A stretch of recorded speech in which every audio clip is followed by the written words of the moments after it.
Queridos hermanos, bienvenidos a Doxa Topatui, Gloria al Padre.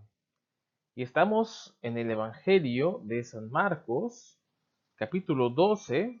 Recuerden que estamos en el tiempo todavía ordinario, estamos en la semana 32 de ese tiempo ordinario, próximamente para encaminarnos al Adviento.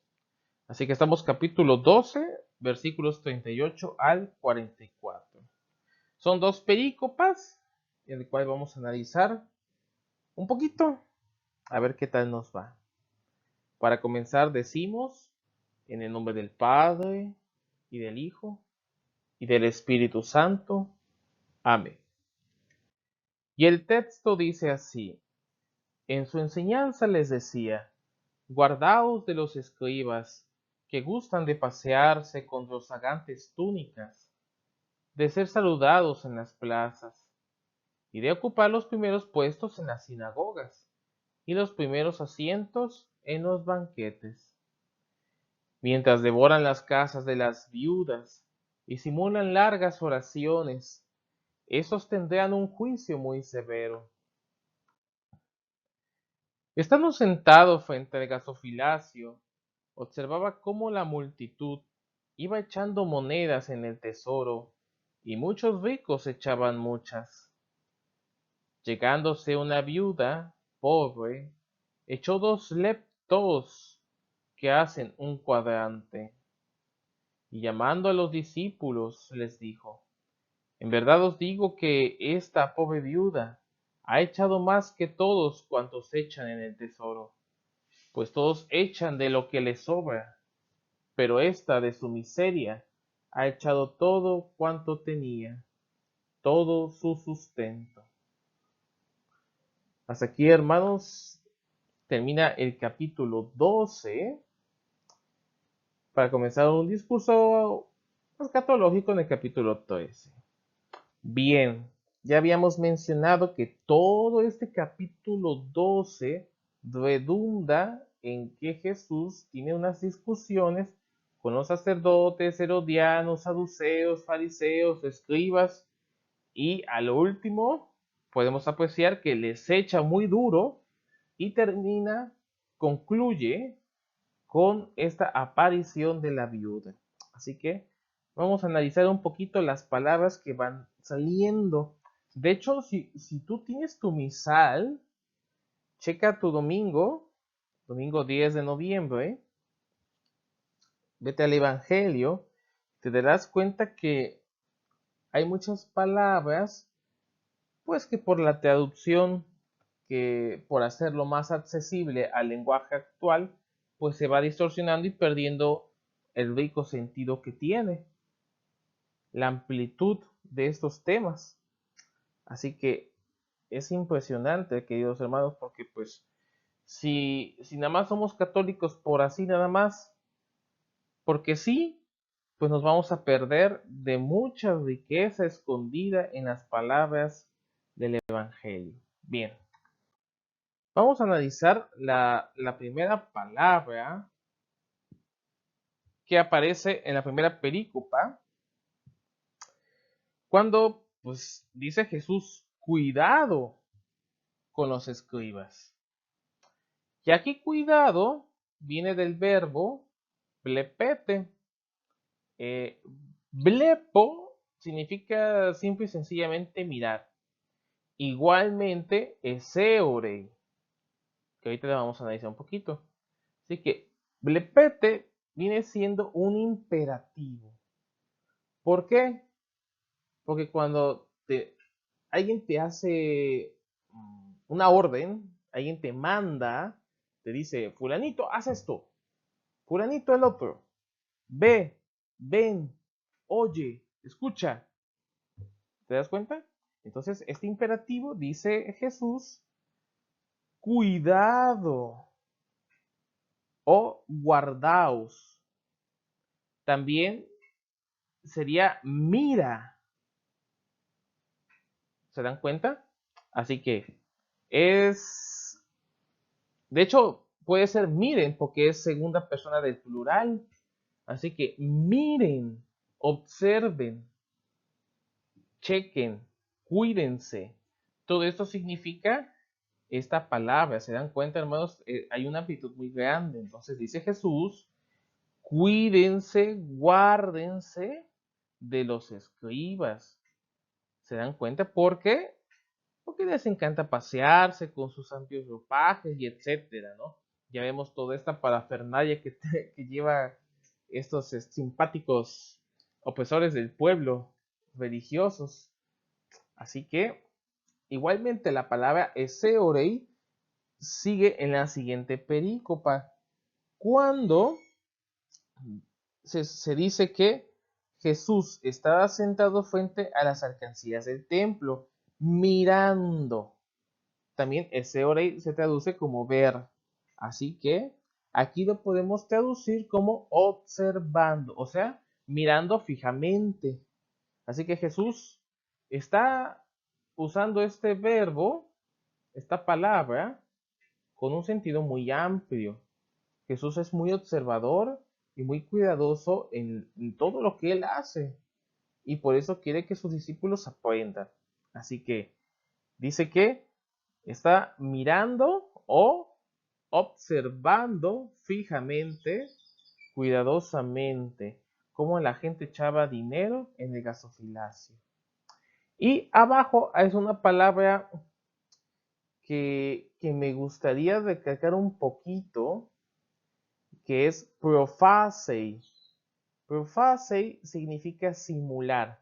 Como vemos aquí en el dibujo, una simulación, o sea, es algo engañoso, que aparentemente aquí la verdura, en este caso la zanahoria, podemos ver que tiene un ramaje muy amplio, pero pues no tiene nada de fruto, ¿no? No tiene nada de verdura. Así que, por el contrario, simula de este lado izquierdo, que es una plantita muy chiquita, pero por dentro está enorme. Así que simula su flaqueza y aquí simula abundancia, pero no la hay. ¿Por qué usa este verbo profasi? Cuando menciona profasi makra proseuchomenoi. O sea, simulan largas oraciones los fariseos, los escribas.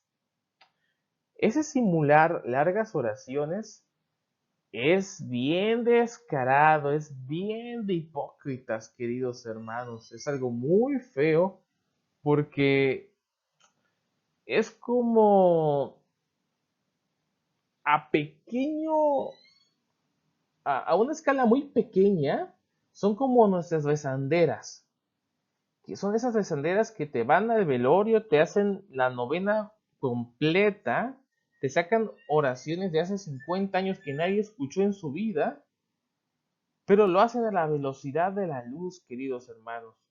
Lo hacen rapidísimo y no disfrutan de la oración. No lo hacen pausado, con calma, analizando, mentalizando, meditando cada misterio, sino una velocidad impresionante, queridos hermanos. Parece que salen rayos de sus bocas. Pero bueno, este es una simulación. O sea, que están aparentando una espiritualidad que no tienen. Y eso tiene mucho que ver hoy en día con nosotros. Tenemos que tener mucho cuidado de usar esta palabra profasi en nuestras propias vidas. ¿Qué es lo que debemos hacer? Observar, mirar fijamente. Ahora, ¿a quién vamos a mirar fijamente? Principalmente a Jesucristo. Principalmente, queridos hermanos, de todo lo que Él nos está enseñando. ¿Y qué nos enseña? Que nos guardemos. Repete, guárdense, ¿ok? ¿Me voy a guardar de qué? De este tipo de simulaciones que aparecen en nuestras vidas. De eso hay que cuidarse, queridos hermanos.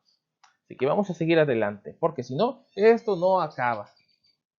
Vamos a ver qué dice Teofilacto. Nos dice que estas palabras son también una enseñanza especial para los apóstoles, a fin de que no anden en tratos con los escribas, ¿se dan cuenta?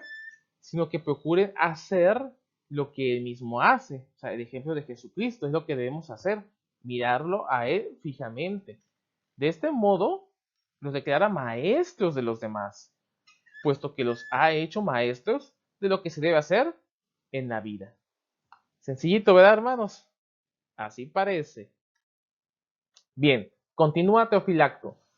Iban los escribas a estas mujeres que no tenían maridos que las protegieran, y declarándose sus protectores, las engañaban hipócritamente con el pretexto de la oración. O sea, esta simulación, ahí hermanos, eso es muy peligroso. Y con demostraciones de respeto. Sucede que hay algunos sacerdotes también que simulan, en la actualidad, y pastores de cualquier denominación, que simulan vivir una espiritualidad elevadísima, queridos hermanos. Algo muy elevado. Por eso, la espiritualidad del desierto de los santos padres, de los antiguos monjes, era una espiritualidad desde abajo. ¿Qué significa esto? Una espiritualidad desde abajo es decir toda la porquería que somos, todo lo malo, todos los vicios que habitan en nuestro interior, pensar en lo que debemos cambiar. Porque si queremos hacerlo al revés, una espiritualidad desde arriba y comenzar a lo lleno con la humildad, la sencillez, la oración ininterrumpida, será algo muy drástico la caída. Entonces debe haber un proceso en el cual yo voy a dejar mi pecado. Algunos grandes lo hacen de inmediato, pero como tú y como yo, pues vamos a llevarla tranquila, vamos a ir despacio, pero seguros, vamos a ir despojándonos de esos vicios, o sea, empezando desde abajito, desde lo más mínimo, nuestros defectos con los demás, nuestra manera de comer, de hablar, de decir groserías, de todo ese tipo de cosas, empezar con lo más pequeño y paulatinamente ir hacia lo más grande. Esa sería la espiritualidad que nos conviene y no empezar con grandes sortilegios, con grandes manifestaciones de devoción, porque si no la caída va a ser muy grande, queridos hermanos, muy grande. Y he visto mucha gente así que empieza muy entusiasmada en el camino de Dios, pero tienen las pruebas y rapidito se nos van. Bien, eh, esta hipocresía, hermanos, también se manifiestan en nuestros sacerdotes, en los pastores, y qué lástima, porque van persiguiendo esa monetización. Un ejemplo, pues claro, es cuando te aumentan el estipendio de las misas. ¿Qué quiere decir esto? Porque incluso en el Código de Derecho Canónico, me parece que en el numeral 950 habla sobre los estipendios de la Santa Eucaristía y, y dice que pues sencillamente de que si tú das un estipendio, pues de acuerdo a tus fuerzas y si no se puede, no hay problema, o sea, no pasa nada, ¿no? Pero aquí esta gente quiere incrementar el estipendio eh, con afanes de que pues simulan una espiritualidad que no tienen y ahí es cuando se vive esta hipocresía, hermanos. Y es muy feo porque lo estamos viviendo actualmente y no hemos cambiado en nada. Fíjate, a qué estamos llegando, queridos hermanos. Pero bueno, hay que seguirle. Bien, aquí un contexto del gasofilacio, vamos a checar qué es. El arca de las ofrendas, y aquí lo dice San Beda el Venerable. Se dice en griego gasofilacio, palabra compuesta de filax, que significa guardar, y de gasa, que en lengua persa significa riquezas. Por ello, que suele llamarse gasofilacium, el lugar en que se guardan las riquezas, aplicándose este nombre igualmente al arca, en la que se echaba lo destinado para el servicio del templo, y al pórtico, en que ésta está ubicada. Un ejemplo de esos pórticos nos ofrece el Evangelio. Este ejemplo, esas palabras dijo Jesús en el gasofilacio, enseñando en el templo. Podemos verlo en el Evangelio de San Juan, capítulo 8, versículo 20, Y en el libro de los Reyes dice, y el pontífice Joiada llevó un gasofilacio. Lo vemos en Segunda de Reyes, capítulo 12, versículo 9. Entonces, para que tengamos el contexto, la etimología de la palabra, porque suena muy rimbombante, pues no, a veces como que no tenemos el significado a la mano. Por último, Teofilacto nos dice que era pues laudable costumbre entre los judíos que los que tenían y querían hacer alguna ofrenda la depositasen en el gasofilacio, y esto servía para el sustento de los sacerdotes, de los pobres y de las viudas. Y algo, hermanos, que quiero resaltar es que la palabra viuda, gera del griego, aparece en la primera perícopa, en la segunda perícopa de este evangelio y aparece en la primera lectura, curiosamente, con el profeta Elías. Así que la palabra viuda está haciendo hincapié en que tú y yo como cristianos católicos debemos cuidar, observar el cuidado que debemos con estas mujeres, hermanos, sin llegar a aprovecharnos y que también ellas nos aprovechen, porque suele pasar, hermanos, que pues nosotros como varones vemos oportunidades a decir, esta viuda joven, está muy bonita.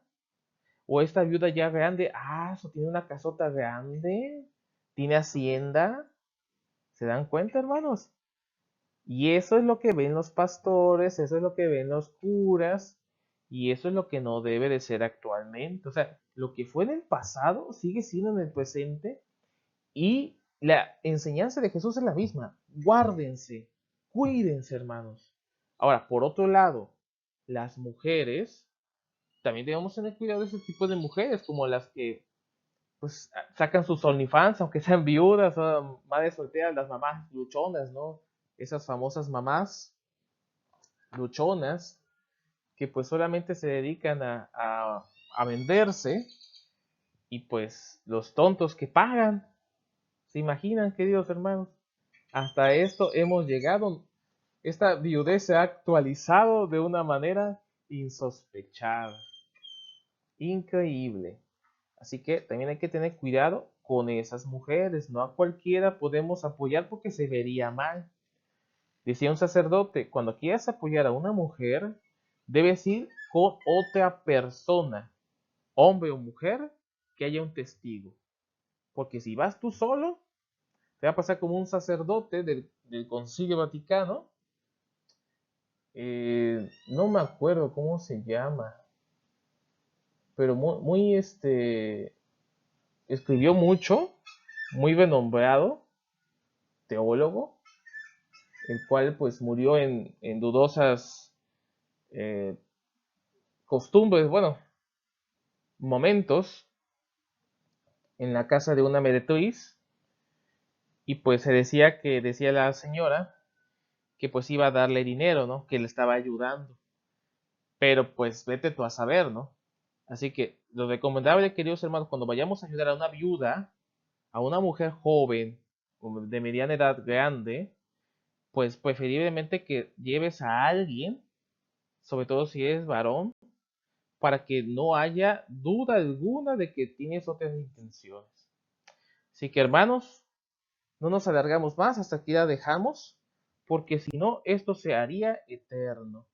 Y qué bueno sería, ¿no? Porque estaríamos analizando todo esto que dice Jesucristo, profundizando más en las palabras del Evangelio, pero hasta aquí llegamos, queridos hermanos. Así que nos veremos en otra ocasión, en otro momento, analizando la palabra de Dios y también teniendo cursos de liturgia. Cuídense mucho, queridos hermanos. Chao, bye.